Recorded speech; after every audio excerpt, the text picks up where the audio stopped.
Hello everyone and welcome back to Coffee and Crypto. My name's Don.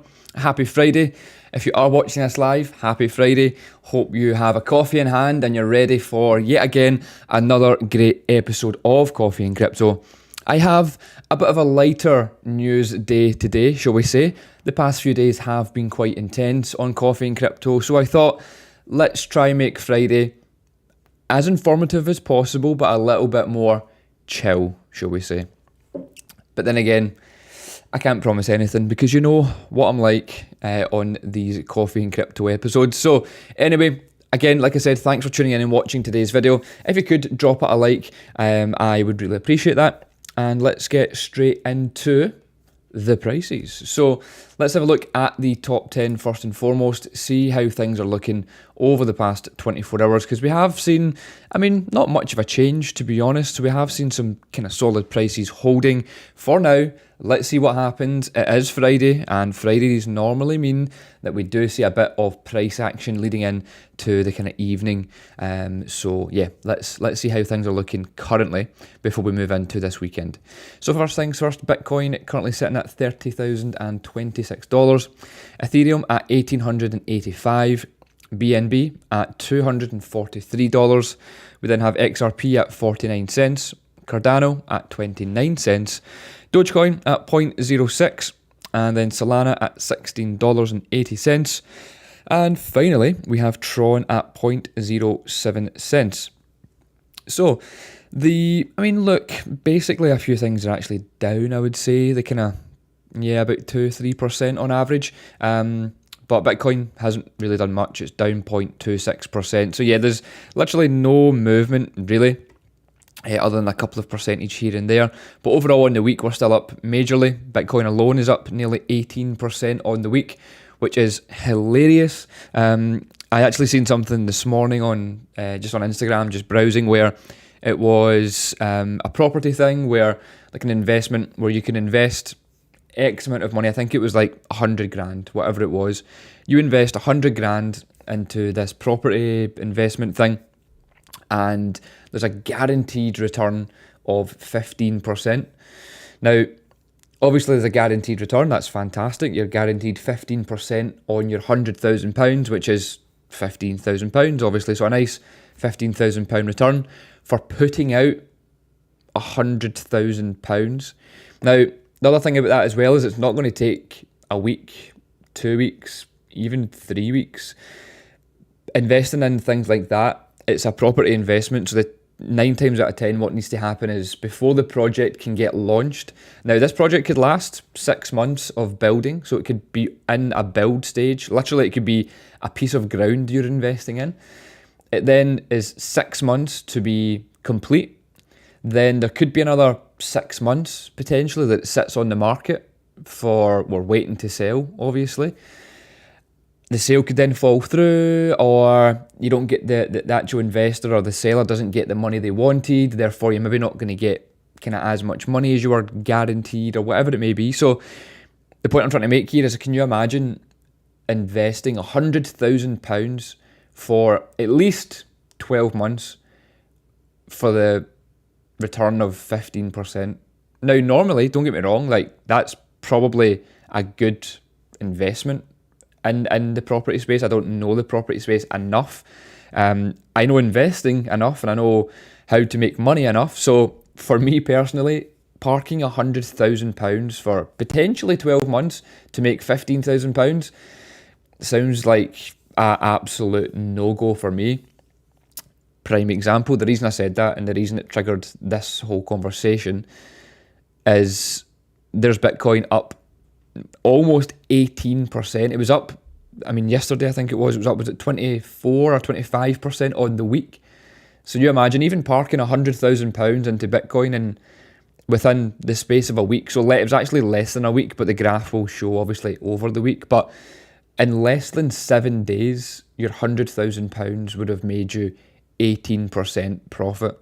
No, sorry, that's today. 25% profit, apologies.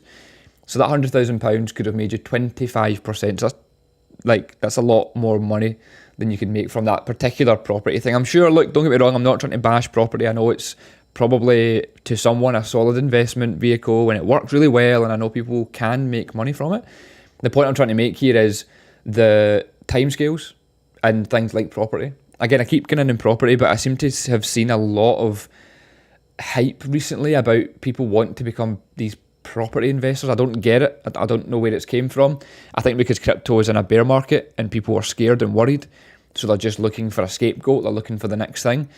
I think that's why it's maybe became popular. I'm not sure, because I know deep down that if you're an investor and you've got a small pot of money, which a lot of people do have that are getting into this property game, they think they're going to make a lot of money, blah, blah, blah, blah, where you really need a larger bag or larger capital startup fund to really make money, and a lot of time, effort, and network and contacts and legal, and yeah, there's so much more to that. Whereas something like Bitcoin, just purely Bitcoin, I'm only discussing Bitcoin because people don't always like the kind of high risk stuff like the altcoins.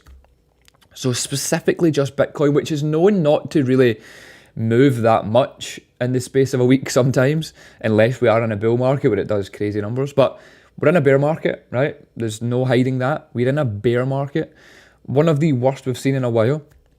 But yet, Bitcoin has produced, in the space of a week, currently now we're at 17%, but yesterday or the day before, 25% returns on your investment within the space of 1 week. Less than a week, probably 4 days I think it was overall. So anyway, there's the facts.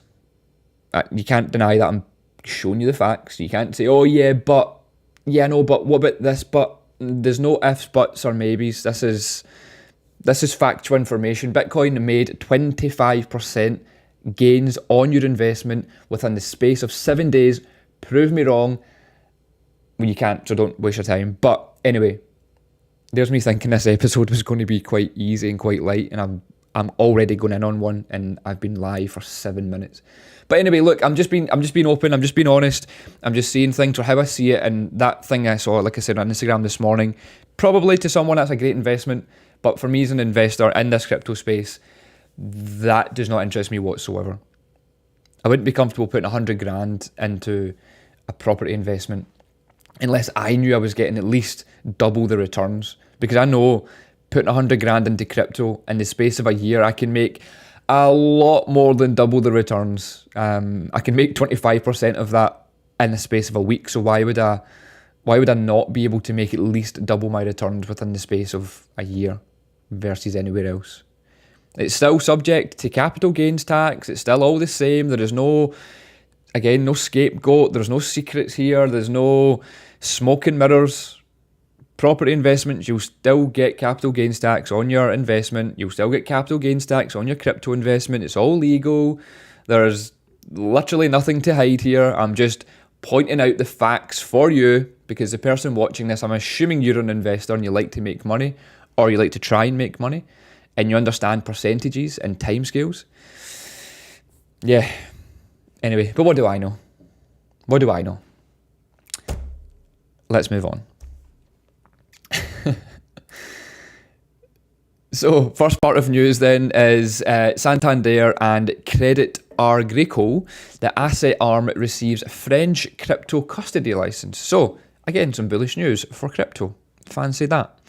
So, the CACES Bank, the asset servicing arm of Crédit Agricole and Santander, again, huge banks, has received a crypto custody license in France, according to the regulator's website. So they claim that to be the European leader in asset servicing, offering services from clearing and fund administration to the middle office outsourcing for asset managers, insurance companies, brokers, pensions and real estate funds, among other clients. As a crypto custodian, they will store users' private keys, thereby increasing security for institutional clients. Bullish. According to the bank's website, they had 4.6 trillion euros, which is equivalent to $5.06 trillion in assets under custody as of December 2021, while assets under management stood at 2.4 trillion euros. Wow. Anyway, the French stock market regulator, the Autorité des Marchés Financiers, I'm not even going to try. I was going to try a wee bit of a French accent there, but I'm not going to bother. Anyway, the AMF, which obviously is like the regulator, so the SEC, the FCA, the type of regulator that we see in this country and in America, this is the French version, the AMF. They require companies planning to offer custody services to apply for registration. Other crypto businesses, including digital asset trading platforms, are also subject to the registration requirement. Fair? Clear? At least you're being clear. We like that. So the timing of the registration allowed the company to avoid new, stricter regulations. Again, look what the big players are doing with their money, with their movements. Don't wait till the news comes out and start buying or whatever it may be. Look to see what they're doing. Quite clearly, they know a bit about finance and how to make money and how to get around regulation and fees and charges, because they're worth, or they have assets worth at one point $4.6 trillion. 4.6 trillion euros. Same thing. Once you pass a trillion, you lose count, basically. I wish I was speaking from experience, but so a new set of rules for digital asset providers in France will take effect in July, demanding firms to comply with tighter anti-money laundering measures. Now, I want to bookmark that, anti-money laundering. I'm going to come on to a massive story in a few minutes about anti-money laundering, such as ensuring customers' funds are segregated, which is what SwissBorg do. Shout out SwissBorg. I know you're watching this. And providing more detailed disclosures about risks and conflicts of interest. So basically then what the bullish part of this news, well, there's many bullish parts obviously, but the reason I'm bringing it to you is, well, here we go again. It goes back to what I said on Tuesday's episode or Wednesday's episode. If you think that you're better than companies holding trillions of dollars of assets, and you think that crypto is a load of nonsense, it's not going to make you money potentially, it's not an investment vehicle that you should learn about, educate about, and look to the future of, then you need to go have a word with yourself, because companies, literally trillions of dollars in assets, are signing up and making sure that they are placing themselves correctly ahead of the next bull market, but also just ahead of the curve, I guess, for the next 10, 15, 20, 100 years to come, because bearing in mind the current financial system is hundreds of years old, money's hundreds of years old, but there's a change coming and happening as we see it. We're only 13 years deep into this, so we have a long time to go, and it is still a very new asset class, which scares some people, which is fine. If you're scared, that's fine. Just admit that you're scared, and we'll move on from it. But people who are not scared, and people who know how to make money and know where to chase the money and know how to look where money is and kind of find the money, like this massive bank who's worth all this money, they're moving into crypto. There must be a reason behind it, eh? They're not just doing it because Elon Musk told them to do it in 2021, are they? Come on, think about it. Anyway, bullish news on crypto once again. It's all I ever do is bring you bullish news. And look, if there's bearish news and the stuff that I think negative, I'm not going to hide it from you. There just seems to be a lot more bullish news coming out from crypto than bearish news. So look, I'm not doing it a disjustice. Is that the word I'm looking for? I'm just telling you how it is. I'm just showing you the potential and what you could potentially get involved in. But anyway, I'll leave that to you. So next then, the IMF. So I've covered them this week or last week. So banning crypto may not be as effective in the long run, obviously. So the IMF then, so the International Monetary Fund has reiterated its calls for crypto regulation across certain countries, but said an outright ban may not be the best approach. Wakey, like, obviously. Anyway, let me read on. So, in a June 22nd report on Latin America and the Caribbean, the IMF pointed to various approaches taken by local governments in addressing the adoption of cryptocurrencies and central bank digital currencies. Bitcoin has been accepted and as legal tender, as we know, in El Salvador since 2021, while the Bahamas was the first country to launch its own CBDC called the Sand Dollar in October of 2020.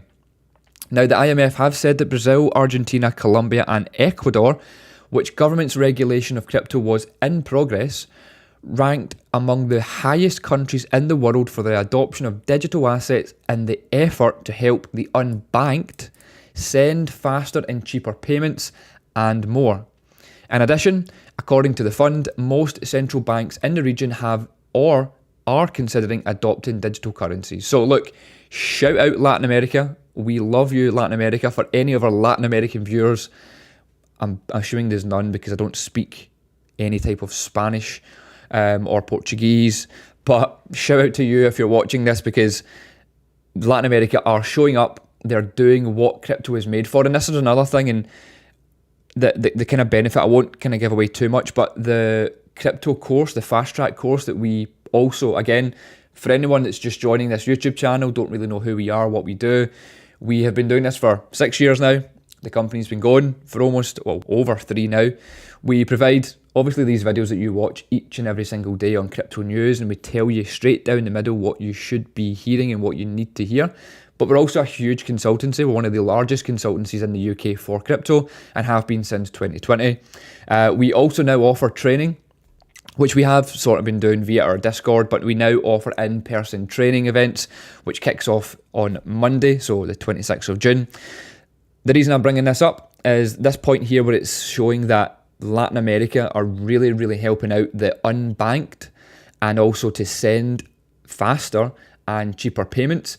I think people in crypto forget what cryptocurrency is really built for, and that's part of what this training involves. So the part of this training next week is involved in the actual cryptocurrency in general, the blockchain in general, as well as the investments and how to make money and how to benefit and become financially free. Of course, all of that is included, but there's also days or parts of the days on the fundamentals of cryptocurrency, because again, people just, it goes over their head. They think it's just a place to become rich. And look, it can be, and it has proven to be that, but the underlying reason that I'm so involved in this and why I show up every single day to do these videos is because I know what's coming. I know the need and the want for assets like crypto, not just for me to make money and have a great life, whatever it may be.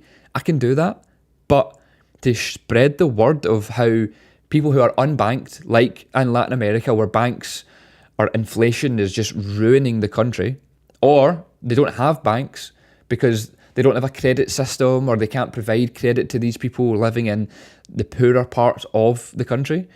Well, crypto can provide that if they've got a mobile phone, which again, majority of people have, and an internet connection, again, which is provided in a lot of these places. Starlink is even helping that as well. So literally the poorest countries in the world can also access the internet. So there's really no excuse anymore for people to be unbanked other than the banks just being awkward and not providing a credit system for them just because they know they can't make money from them. Again, it's the big players know that if you don't have a lot of money per se, or you don't make a lot of money, or whatever it may be, a poorer country, banks can't really make a lot of money from you. So why would they bother to invest and try and kind of help you out? They don't care. Point proven, because they haven't done it over the past 20, 30, 40 years, whatever it may be. And now crypto is stepping in and doing that because there's a need for people to use money digitally, send money, help their families back home, help build communities back home, whatever it may be.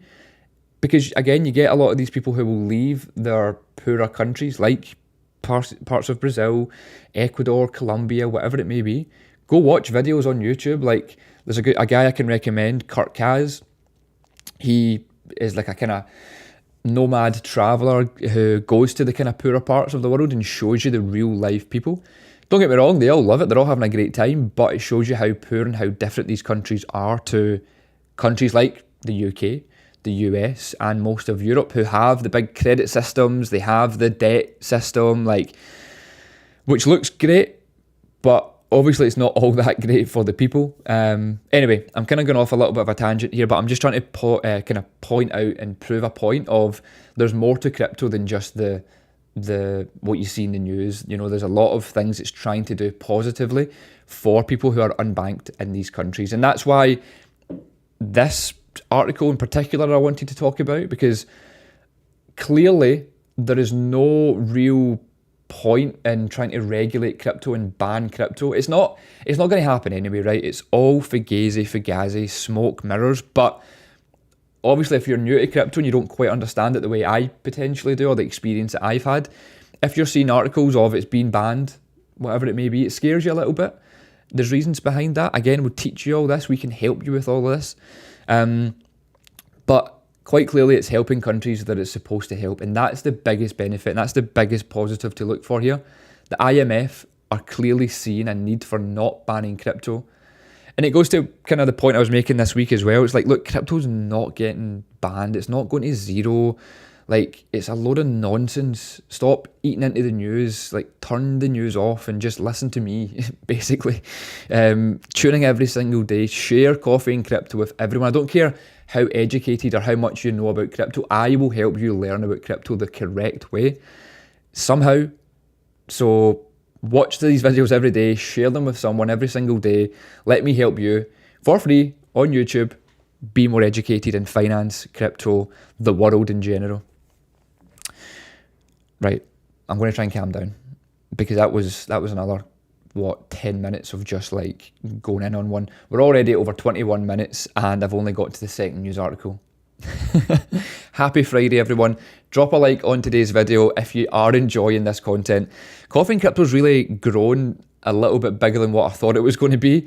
It was literally just meant to be this news channel, but now it's became a bit of a diary for me to just like spill my feelings and my experience. But yeah, hopefully you'd appreciate it. I would appreciate if you could like it, to show your appreciation. Like I said, that's the kind of whole point of this article. Again, I could just be a robot and just read through these articles, but I don't feel like you'll learn that way, because it's the media at the end of the day, so there's only so much you can learn from it. But I like to use them as a vehicle for my kind of thoughts as well. So anyway, right, move on to some money laundering, which I think is hilarious. Now, not technically directly an article on crypto, but it's indirectly.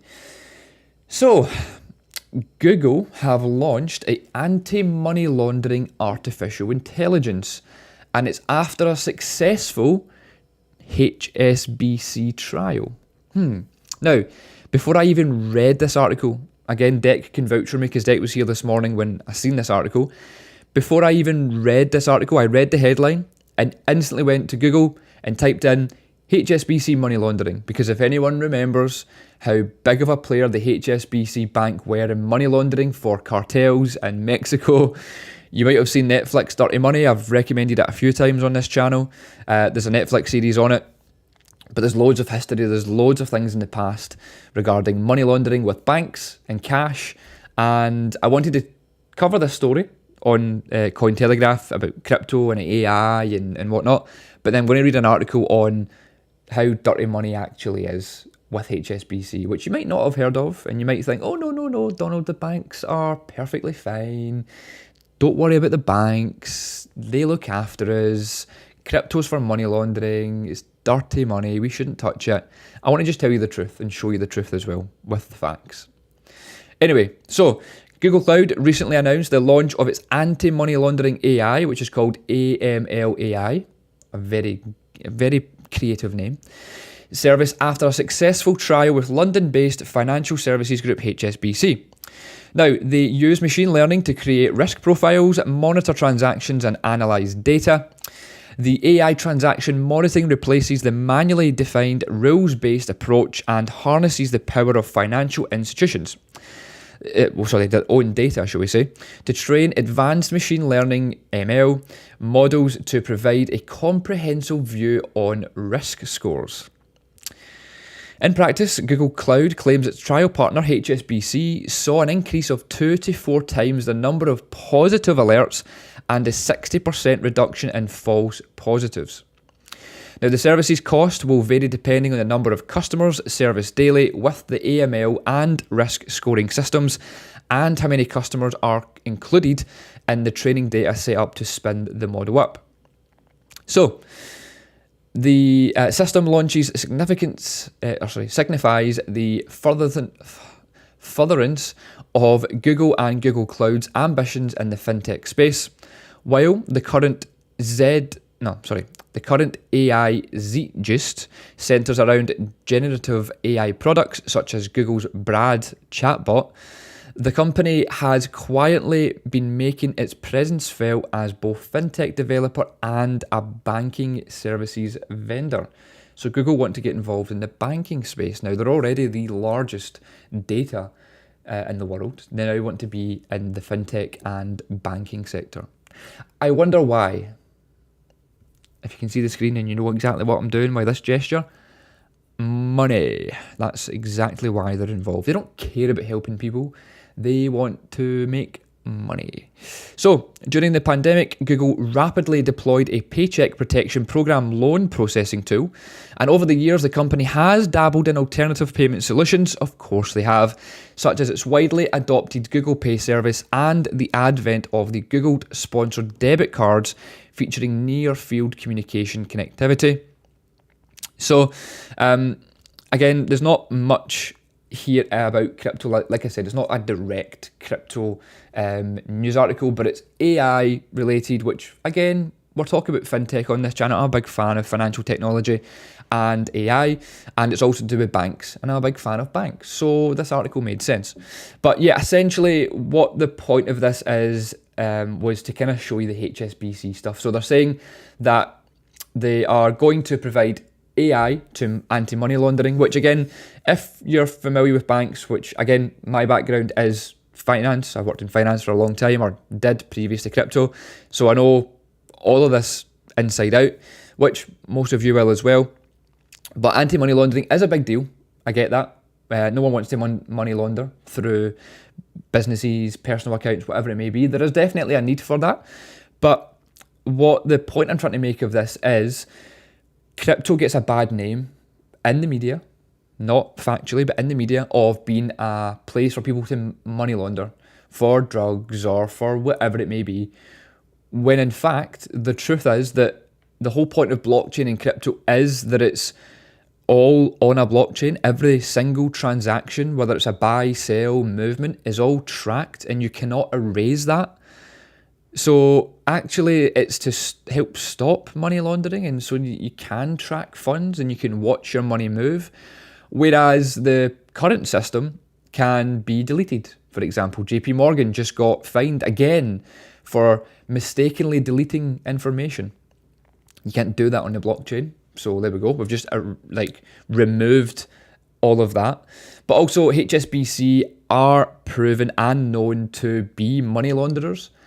But yet they're the ones trialing it and saying, oh yeah, it's so good, we'll help out, we'll help the people, blah, blah, blah, blah, blah. Yeah, look, it's all smoke and mirrors. It's a money game. It's a monopoly here. Google are, again, one of the largest companies in the world. HSBC are also one of the largest banks in the world. The sooner you realise that it's money, let me get my hands on camera here, it's money and power. That's the two things in the world. That's the only two things in the world that anyone cares about. Money, power, money, power, money, power. The sooner you realise that, the sooner you'll start to understand how businesses work, how the news works, how governments work, how politicians work, how the day-to-day of your life works as well. Probably the easier your life will become, and you may think a bit different on how you make money, earn money, move money, spend money, lend money, whatever it may be. Money is the root to all evils. We know that. But if you, again, are smart enough and you're on the side of these guys and you know and you understand how they're moving about, trust me when I say this, you will benefit financially, you'll benefit your mindset, and you also just benefit how you move in life. Anyway, this is not I'm not a psychiatrist. I'm not here to help you in that sense, even though I technically am here to help. But look, I'm just here spreading my mind, or spreading my thoughts, shall we say. And hopefully it resonates with a few of yous. Wow, this Coffee and Crypto episode has been, it's a really good episode, but I tried to make it a bit of an easier one. But yeah, hopefully you're tuning in and hopefully you're enjoying it and you're sticking with me, because a lot has went on this episode. Again, drop me a comment, let me know, how are you enjoying this episode? I'm thoroughly enjoying it, and I could probably go for another hour, but I'm not going to. I'm going to try and wrap up in the next 10, 15 minutes or so, because I'm already at 30 minutes. Okay, here we go. Right, look, HSBC's money laundering scandal. This is from July 2022, but the scandal was from years back. Anyway, so HSBC have agreed to pay a $1.9 billion fine to regulators for serving as a middleman for Mexican drug cartels, and entering into a deferred prosecution agreement points to a lack of adequate control processes in compliance and anti-money laundering. Given the bank's size, it appears that it and some of its peers are just too big to jail because they are too big to fail. So the key takeaways here, I won't spend too much time on this because it's quite clear that they are known for money laundering. In 2012, HSBC Holdings agreed to pay the $1.9 billion fine, and again, like I said, it points to adequate control and processes in the compliance and anti-money laundering. HSBC provided let me start that again. I'm getting a bit hype here, as you can tell. HSBC provided money laundering services of more than $881 million to various drug cartels, including the Mexico's Sinaloa cartels and the Colombia's Norte de Valle cartel. It's proven, it's factual, it's there, it's proof. You cannot come at me for this because it's proof, factual. HBUS provides the correspondent banking services such as fund transfers and currency exchanges, which were the source of illicit flows in the face of a weak AML control. So AML is anti-money laundering. They're not the only ones, believe it or not. Shock, surprise, they're not the only bank doing it. Other banks include ING, Barclays, Credit Suisse. They have all in the past had fines for facilitating transactions with rogue nations such as Iran, Libya, Sudan, Myanmar, and all in violations of sanctions as well. So there we go. More banks, more countries, illicit activities, but crypto's still to blame. Come on.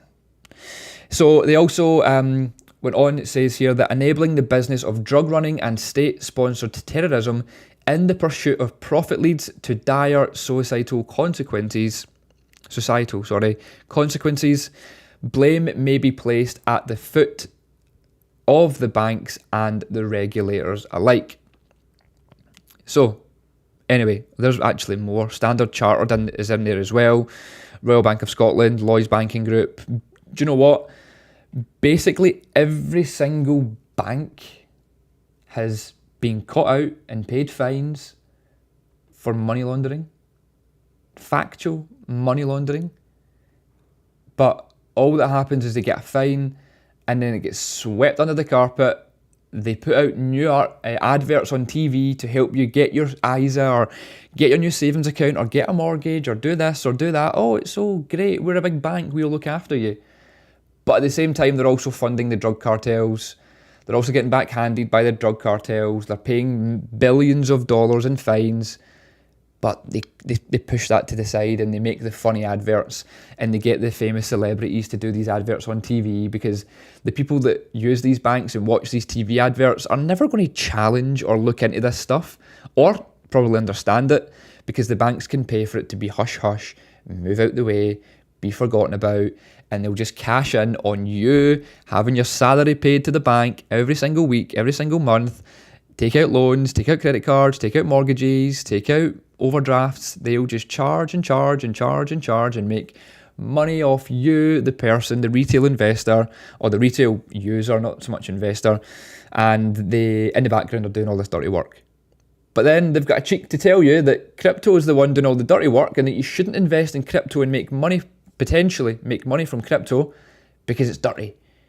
It's for drugs. It's for whatever else they say crypto's used for. Look, I'm an advocate for everything. I'm an advocate for life. So I'm an advocate for people making money, storing money, doing what you want to do in life. But I'm also an advocate for the truth and for facts and to show you the facts. And I feel like I've showed you quite a few on this this Coffee and Crypto episode, but also with the training that we provide, I also show you more truths and educate you in what you need to know.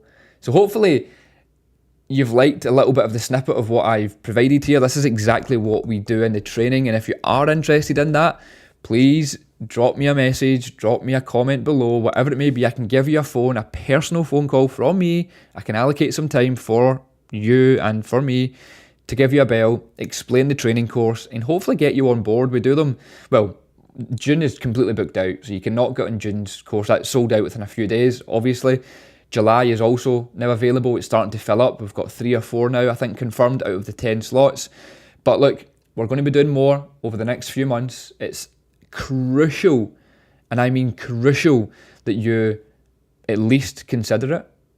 And I can speak to you, like I said, I can give you a bell, I can phone you and break it down and give you the understandings, the costs involved, what you'll get from it. But look, this stuff there is no cost you can put on your financial future, your financial freedom, your literacy to financial education. There is no cost you can put on that. So anyway, the cost shouldn't even be a question. It should be, when can I sign up? How do I sign up? When can I start? That should be the questions on your mind. But anyway, like I said, drop me a message on our, even on YouTube, drop me a comment below. I can reply to comments, or drop me a message on Instagram, whatever it may be. Or if you're a Discord member and you're watching this, you kind of already know a little bit of what I'm talking about. But look, it is crucial that you consider this, because I'm not joking. The stuff that I say on this Coffee and Crypto episode is about 5% of what you actually get when I'm in a room with you for 5 days. You've got my mind. You hopefully can see that I have the experience. And yeah, look, I want to help you as much as possible. So yeah, consider it. Drop me a message. I'll give you more information on it.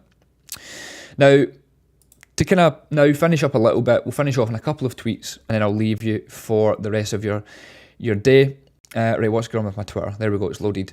So, a little bit about VeChain. So you'll know, for members of our Discord and anyone that's followed us for a while, you know particularly that I'm a big fan of VeChain. I've been an investor since 2020, so I've been in it for 3 years or so. I got in at a very low price, very happy with my holdings. Didn't take any profit from VeChain because it's not anywhere near where I think the potential of VeChain can go. They sponsor the UFC. I also use, I don't know if you've noticed, I use this, which is an Aura ring, which again, VeChain have part of because it's to do with the Internet of Things. Again, if you don't know it, get to know it. But I'm a big fan of VeChain, and there's been an announcement from Coinbase, which is fantastic. Coinbase will be listed on, VeChain and the VThor, which is like the kind of token that VeChain also provide for like staking and stuff. That will be listed on Coinbase. So fantastic news. It's already listed on a lot of places, Binance being the kind of biggest one. But yeah, fantastic news for VeChain holders and for anyone considering an investment in it. Of course, go out, investigate Coinbase if you want, but look into the project VeChain. And yeah, like I said, I've invested in it for a few years now. Really happy with my investment. Looking forward to the future. And stuff like this just makes me more positive and bullish on the project, as I already have been for the past few years. I've openly spoken about it. And yeah, some positive news for VeChain. So well done to anyone holding VeChain and anyone that's considering it. We do have a breakdown on the project in our Discord. So if you search back in the project update section, there is a breakdown on what VeChain actually is, what it does, and why we like it. So go check that out. And if you are interested in getting it, obviously you can get it from any exchanges, which I'll list in the description below. So the last one I wanted to show and leave off on then was, it's a video, which I won't actually play the video on this channel, obviously, but I'll show you if it loads. We posted about this in Discord yesterday as well, or Mark did, so shout out to Mark for this. It's quite funny. So yesterday, 5 years ago, or should I say on this day 5 years ago yesterday, that's probably an easier way to put it, CNBC had a funeral for Bitcoin. So the Bitcoin price was $6,000, which I was buying Bitcoin at these prices. Again, I can show you all that, but it's just hilarious to think that 5 years ago yesterday, CNBC publicly, it's one of the largest news channels, and this Fast Money is one of their kind of parts on like finance and stuff, had a funeral for crypto. Let me just close that. Had a funeral for Bitcoin live on air to say, there we go, look, the 29th of the 11th, 2017, the 14th of September 2017. There we go. Look at everyone's faces. Look how they're doing this. Brad Garlinghouse. There we go. Look at that. Roger Ver, again, a big early adopter of Bitcoin. There we go. Look, the moment of truth. Which way, dear life? Look at that. How hilarious is that? And it just goes to show you that the media will always drive, especially the mainstream media, because technically I suppose I am the media. I am providing you media, I think. Is that right? Am I classed as the media? They are always, the mainstream media are always trying to put you down, scare you out of selling crypto at $6,000. Because imagine, bearing in mind, this was after the 2017 all-time high. So people might have bought Bitcoin at $20,000, which people did do. They bought at an all-time high. Imagine buying it at an all-time high. You didn't know anything about crypto. You just seen the hype. Then you watch CNBC and it's $6,000 and they're saying, oh, it's over. We're having a funeral for Bitcoin. It's over. It's never going to come back. So you sell out of all that. The price continues to drop because it did drop. It dropped and dropped and dropped. And we obviously seen a bit of capitulation in March 2020 to like $3,500, $4,000. So it continued to drop. Then what happened? It went to $69,000. So yeah, hilarious. So between this date, within the space of 4 years, or 5 years, no, it was less than that. So within the space of, it's 5 years yesterday, which would have been 2023. So yeah, within the space of 3 years after this, it went to 69,000. So even if you did buy it at $20,000, which was the all-time high in 2017, and you didn't sell, you still would have been up 3 times your investment.